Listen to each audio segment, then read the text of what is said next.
ফাসআলু আহলা যিকরি in কুনতুম লা তা'লামুন, যেটা তুমি জানো না প্রশ্ন করার মাধ্যমে সেটা জেনে নাও, শিখে নাও। অন্যত্রে আল্লাহ তাআলা ইরশাদ করেন, ইয়া আইয়ুহাল্লাযীনা আমানুত্তাকুল্লাহ, হে ঈমানদারেরা। বেঈমানদেরকে বলতেছেন না, ঈমানদারদেরকে উদ্দেশ্য করে আল্লাহ তাআলা বলতেছেন, ইয়া আইয়ুহাল্লাযীনা আমানু, হে ঈমানদারেরা। বুঝা গেল আসমানের নিচে জমিনের উপরে কিছু ঈমানদার আছে, আল্লাহকে বিশ্বাস করে, রাসূলকে বিশ্বাস করে, পরকালকে বিশ্বাস করে, আসমানি কিতাব বিশ্বাস করে, ফেরেশতা বিশ্বাস করে, তাকদীরকে বিশ্বাস করে, জান্নাত জাহান্নাম বিশ্বাস করে।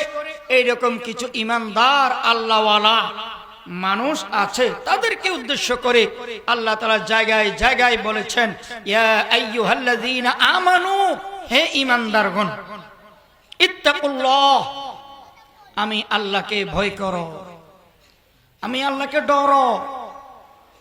2 নম্বর কর্মসূচি, ওয়া কুনু মা'আস সাদিকিন, সত্যবাদীদের সংস্পর্শে থাকো।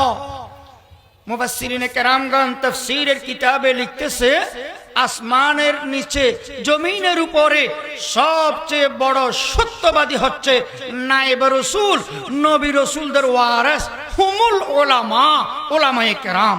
সুবহানাল্লাহ। উলামায়ে কেরামদের সোহবতে থাকার জন্য আল্লাহ তাআলা বলেছেন, ওয়া কুনু মা'আস সাদিকিন, সত্যবাদীদের সংস্পর্শে থাকো। অন্যত্রে আল্লাহ তাআলা সরাসরি উলামায়ে কেরামদের মর্যাদা, শান, মর্তবা, ইজ্জত সম্পর্কে বলতেছেন, ইন্নামা ইয়াখশাল্লাহা মিন ইবাদিহিল উলামা। এই আয়াতের দ্বারা বোঝা যায় উলামায়ে কেরামদেরকে আল্লাহ তাআলা কত মহব্বত করেন, কত ভালোবাসেন।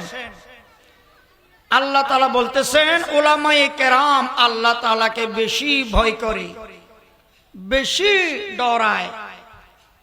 ইয়াখশাল্লাহা মিন ইবাদিহিল উলামা, মানব জাতির মধ্যে উলামায়ে কেরামগণ আল্লাহকে বেশি ডরায়, আল্লাহকে বেশি ভয় করে। তাই দেখবেন অন্যান্য পাবলিকের তুলনায় উলামায়ে কেরাম সচরাচর গুনাহ করতে পারে না। সাধারণ পাবলিক যেভাবে গুনার কাজে জড়িত হওয়ার সম্ভাবনা বেশি, আলেমদের দ্বারা তার সম্ভাবনা হয় না, সম্ভাবনা থাকে না। ইয়াখশাল্লাহা মিন ইবাদিহিল উলামা, উলামায়ে কেরাম আল্লাহ তাআলাকে বেশি ভয় করে।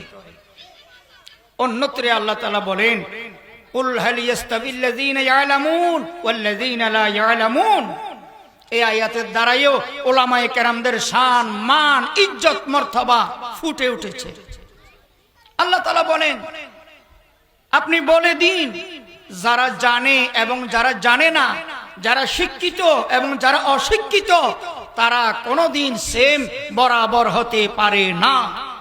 মুফাসসিরিনে কেরামগণ এই আয়াতের দ্বারাইও উলামায়ে কেরামদের ইজ্জত, মর্তবা তুলে ধরেছেন। তাই কোরআন শরীফের বিভিন্ন জায়গায় জায়গায় আল্লাহ তাআলা হাফেজদের, আলেমদের ইজ্জত, সম্মান, মর্তবা, মর্যাদা বর্ণনা করেছেন।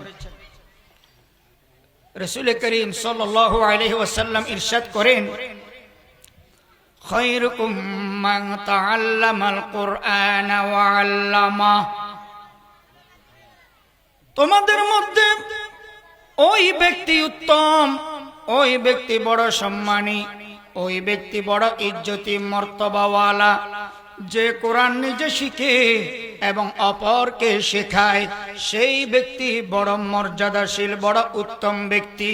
আল্লাহর রাসূল এমন ভাবে বলেন নাই, খায়রুকুম মান তাআল্লামাল ইংলিজিয়্যা ওয়া আল্লামা, খায়রুকুম মান তাআল্লামাল বাঙ্গালিয়্যা ওয়া আল্লামা, খায়রুকুম মান তাআল্লামাল উরদিয়া ফারসিয়া হিন্দিয়া ওয়া আল্লামা, তোমাদের মধ্যে ওই ব্যক্তি উত্তম যে ইংরেজি, বাংলা, উর্দু, ফারসি, হিন্দি নিজে শিখে এবং অপরকে শেখায়।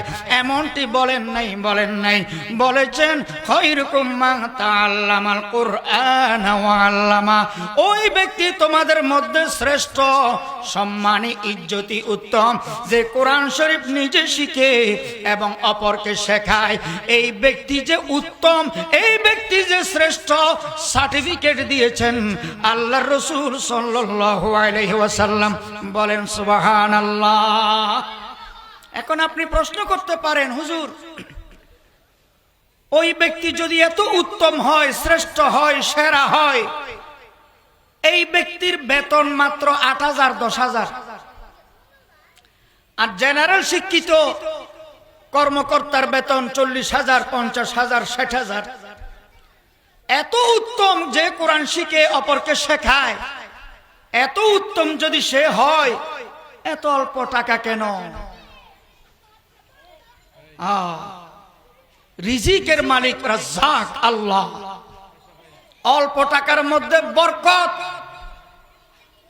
ইমাম, মুয়াজ্জিন, খাদেম, মাদ্রাসার হুজুর, হেফজখানার শিক্ষক, তারা যদিও অল্প টাকা বেতন পায়, স্বল্প টাকা উপার্জন হয় তাদের, এই টাকার মধ্যে যে বরকত, যে স্বাদ, যে মজা, পরিবার পরিচালনা করতে যে মজাটা অনুভব হয়, কোটিপতিও সেই মজা, সেই স্বাদ অনুভব করতে পারে না।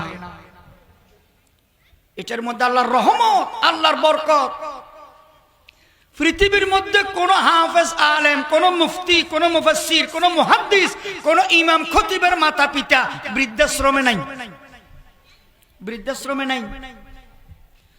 বৃদ্ধাশ্রমে, আশ্রয় কেন্দ্রে গেলে দেখবেন অধিকাংশ মাতা পিতার সন্তান বড় বড় ডিগ্রির মালিক, গ্রাজুয়েট, শিল্পপতি, কোটিপতি, লাখপতি, ফ্যাক্টরির মালিক, ইন্ডাস্ট্রিজের মালিক, কলকারখানার মালিক। টাকার অভাব নাই, গাড়ির অভাব নাই, বাড়ির অভাব নাই, নারীর অভাব নাই, কিন্তু মাতা পিতাকে রাখার জন্য একটা রুমের অভাব, একটা ঘরের অভাব।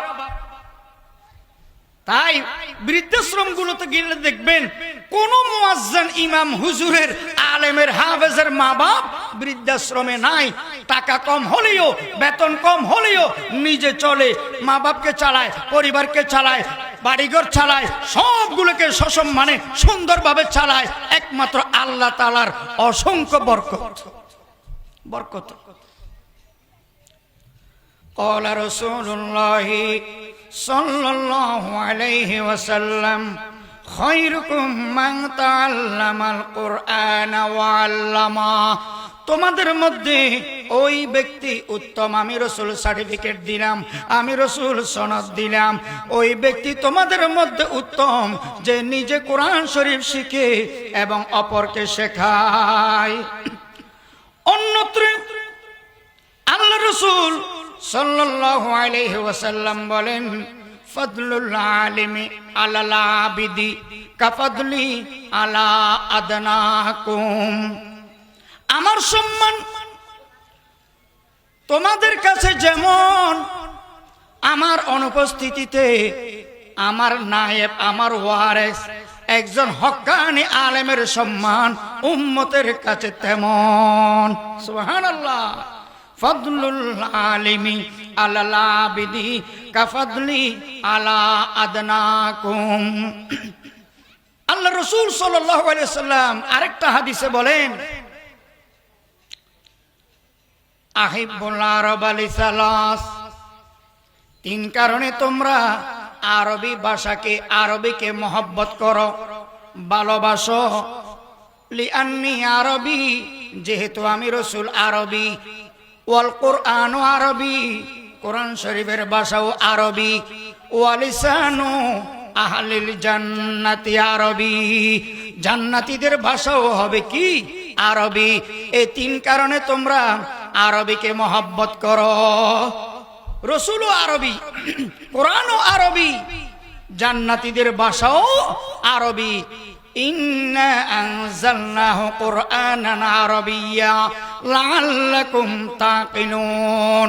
কোরআন শরীফকে আল্লাহ তাআলা আরবি ভাষায় নাজিল করেছেন। পৃথিবীর মধ্যে সবচাইতে ফসিহ বলি সাহিত্যপূর্ণ ভাষা হলো আরবি ভাষা। তবে মাতৃভাষাকে মহব্বত করবেন, মাতৃভাষা চর্চা করবেন, মাতৃভাষাকে লালন করবেন, মাতৃভাষাকে শিখবেন দ্বীন প্রচারের নিয়তে, ইসলাম প্রচারের নিয়তে, কোরআন হাদিস প্রচারের নিয়তে। যদি বিদেশি ভাষাও শিখেন তখন এই ভাষা শিখাটাও ইবাদত হয়ে যাবে। ভাষা শিখাটাও ইবাদত, এটাও আমল, এটাও নেকির কাজ হয়ে যাবে। তাহলে তিন কারণে যে আল্লাহর রাসূল আরবিকে মহব্বত করতে বলেছেন, সেখানে একটা হলো ওয়ালিসানু আহলিল জান্নাতি আরবি, জান্নাতীদের ভাষাও বাংলা না আরবি? আরবি। জান্নাতি আরবি।